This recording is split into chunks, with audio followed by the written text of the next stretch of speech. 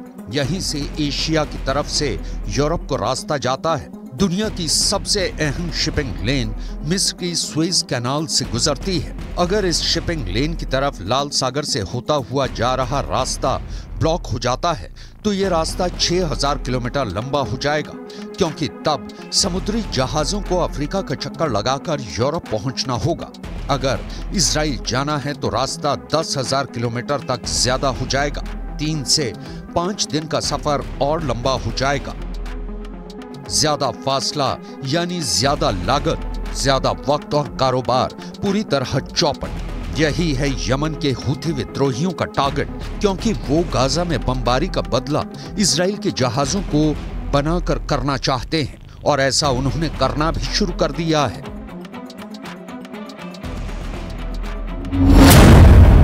Yemen के Houthi विद्रोहियों ने 15 देशों को ललकारा है।